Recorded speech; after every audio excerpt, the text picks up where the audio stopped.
بسم اللہ الرحمن الرحیم۔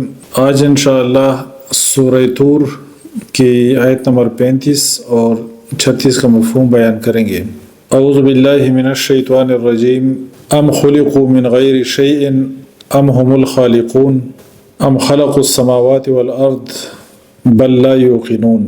ام خلقوا من غیر شیء، کیا یہ بغیر کسی چیز کے خود بخود پیدا ہو گئے؟ ام هم الخالقون، یا خود پیدا کرنے والے ہیں؟ ام خلق السماوات والارض، کیا انہوں نے آسمانوں اور زمین کو پیدا کیا؟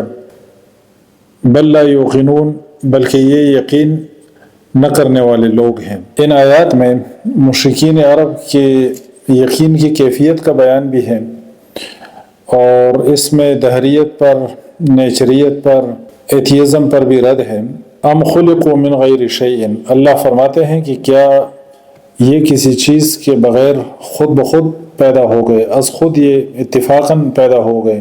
خود بخود کسی چیز کا پیدا ہونا یہ خیال باطل اور مردود ہے، کیونکہ یہ ایک بدیہی امر اور ایک حقیقت کے خلاف ہے، اور وہ یہ کہ جو بھی چیز ہوتی ہے اس کا کوئی نہ کوئی بنانے والا موجود ہوتا ہے۔ اسی آیت کے دوسرے حصے میں ہے، اللہ فرماتے ہیں کہ ام هم الخالقون، کیا یہ خود خالق ہیں، یعنی انہوں نے خود اپنے آپ کو تخلیق کیا ہے۔ یہ خیال بھی باطل ہے، اور ایک حقیقت اور ایک بدیہی امر کے خلاف ہے یہ بھی کہ ایک چیز خود ہی خالق بھی ہو اور خود ہی مخلوق بھی ہو، یعنی ایک چیز خود اپنے آپ کو کریٹ کرے۔ یہ بھی ایک حقیقت کے خلاف بات ہے کہ ایک چیز خود ہی اپنے آپ کو کریٹ کرے، تخلیق کرے، خود ہی وہ خالق بھی ہو اور خود ہی وہ مخلوق بھی ہو۔ تو اس آیت کا رزلٹ یہ نکلتا ہے کہ پیدا کرنے والا موجود ہے، اور جو بھی چیز بنائی جاتی ہے، جو بھی چیز پیدا کی جاتی ہے، تو اس کا ایک مقصد ہوتا ہے، ایک پرپس کے لیے اس چیز کو کریٹ کیا جاتا ہے، بنایا جاتا ہے۔ ہم انسان جتنی چیزیں بناتے ہیں، سوئی سے لے کے بڑے بڑے جہازوں تک، اور کوئی بھی آپ چیز لے لیں، تو ہم نے جو بھی چیز بنائی ہے اس کا ایک پرپس ہے، ایک مقصد ہے۔ اس پہ ہم پہلے بھی بات کرتے رہے کہ جو چیز بنائی جاتی ہے تو اس کا ایک ظاہری اسٹرکچر اور اس کا ایک ڈھانچہ بھی ہوتا ہے، اس کے اسٹرکچرل فیکٹس بھی ہوتے ہیں، لیکن اس کا ایک ہڈن میننگ، ایک پرپز، ایک مقصد بھی ہوتا ہے۔ تو اس آیت کا رزلٹ یہ ہے کہ ان چیزوں کو، مخلوقات کو، انسانوں کو پیدا کرنے والا موجود ہے، اور جس نے پیدا کیا ہے اس نے ایک مقصد کے تحت پیدا کیا ہے۔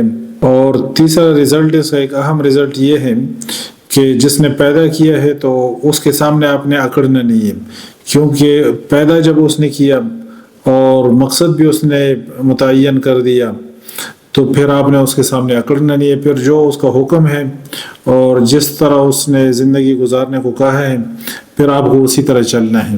آیت نمبر 36، دوسری جو آیت ہم نے پڑھی تھی، ام خلق السماوات والارض، کیا انہوں نے یہ آسمان اور زمین کو پیدا کیا؟ بل لا یوقنون، بلکہ یہ ایسے لوگ ہیں کہ یہ یقین نہیں کرتے۔ تو اگر یہ آسمانوں اور زمین کے خالق ہیں اور پیدا کرنے والے ہیں، تو پھر ان کا تصرف بھی ہونا چاہیے آسمانوں میں اور زمین میں۔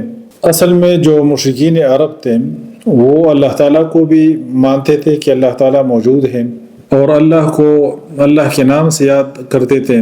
اسی طرح جب مشرکین جنگ بدر کے لیے جا رہے تھے مدینہ کی طرف، تو ابو جہل نے کئی ایک مشرکین کو خانہ کعبہ میں بلا کے اور بیت اللہ کے سامنے کھڑے ہو کے دعا مانگی، اپنے ساتھیوں سے کہا کہ آؤ دعا مانگتے ہیں۔ سورہ انفال میں ان کی دعا نقل ہے، وَإِذْ قَالُوا اللَّهُمَّ إِنْ كَانَ هَذَا هُوَ الْحَقَّ مِنْ عِنْدِكَ فَأَمْطِرْ عَلَيْنَا حِجَارَةً مِنَ السَّمَاءِ أَوْ ائْتِنَا بِعَذَابٍ أَلِيمٍ۔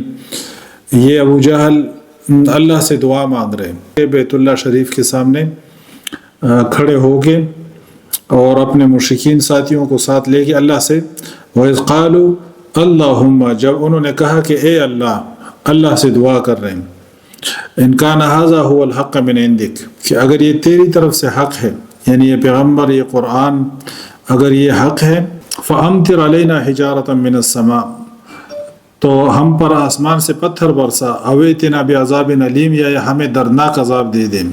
تو اللہ سے دعا بھی مانگ رہے ہیں اور یہ بھی کہہ رہے ہیں کہ یا اللہ اگر یہ پیغمبر حق ہے، یہ قرآن اگر حق ہے تو ہم پر پتھر برسا دے اور یا ہمیں دردناک عذاب دے دے، بجائے اس کے کہ کہتے کہ یا اللہ اگر یہ حق ہے تو ہمیں ہدایت دے دے، ہمیں اس کو ماننے کی توفیق دے دیں، اس کی بجائے کہتے ہیں کہ اے اللہ اگر یہ حق ہے تو ہم پر آسمان سے پتھر برسا، ہمیں عذاب دے دیں۔ تو پھر جب وہ بدر کے میدان میں جاتے ہیں وہاں پر پھر وہ اللہ کا عذاب ان پہ ہوا نازل، ان کے ساتھ پھر جنگ بدر میں جا کے جو کچھ ہوا مشرکین کے ساتھ۔ تو مشرکین عرب اللہ کو مانتے تھے اور اللہ سے دعائیں مانگتے تھے۔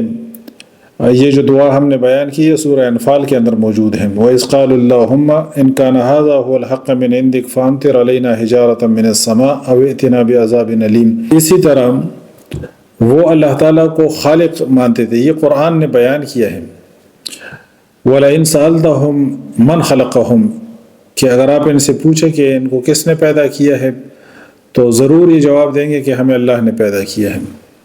اسی طرح آسمانوں کا خالق، زمین کا خالق اور ہر چیز کا مالک، قُلْ مَنْ بِيَدِهِ مَلَكُوتُ كُلِّ شَيْءٍ وَهُوَ يُجِيرُ وَلَا يُجَارُ عَلَيْهِ۔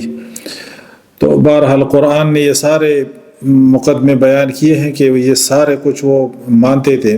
تو یہ جو آیات ہم نے ابھی پڑھی اس میں اللہ تعالیٰ فرماتے ہیں کہ کیا یہ لوگ خود بخود پیدا ہو گئے یا انہوں نے اپنے آپ کو خود پیدا کیا، یا کیا یہ آسمانوں کے اور زمین کے خالق ہیں؟ حقیقت یہ ہے کہ یہ لوگ یقین نہیں کرتے۔ اس کا مطلب یہ ہے کہ جس طرح ہم نے پہلے بیان کیا پہلی آیت کے مفہوم میں کہ جب خالق موجود ہے، آپ کو پیدا کرنے والا موجود ہے، تو جب آپ اس کو مانتے ہیں تو اس کے تقاضے آپ کو پورے کرنے ہیں، یعنی اس کے سامنے پھر آپ کو اکڑنا نہیں۔ تو ان آیات میں یہ بات بتائی جا رہی ہے کہ یہ ان تقاضوں کو پورا نہیں کرتے اور جو یہ اعتراف کرتے ہیں اللہ تعالیٰ کے خالق ہونے کا، اس پر پورا یقین نہیں رکھتے۔ جو ہمارا ایک ٹاپک ہے جو تھوڑا لینتھی ٹاپک ہے وہ ہے ایوولوشن، جس پر ہم پہلے چند ایک چھوٹی ویڈیوز اپلوڈ کر چکے ہیں، لیکن اس پر قدر تفصیلی میں چاہتا ہوں کہ ہم بات کریں، تو اس لیے چینل کو فالو کریں، ویڈیوز دیکھتے رہیں کہ یہ چیزیں آپ سے مس نہ ہوں۔ سبحانک اللہم و بحمدک، اشہد ان لا الہ الا انت، استغفرک و اتوب الیک۔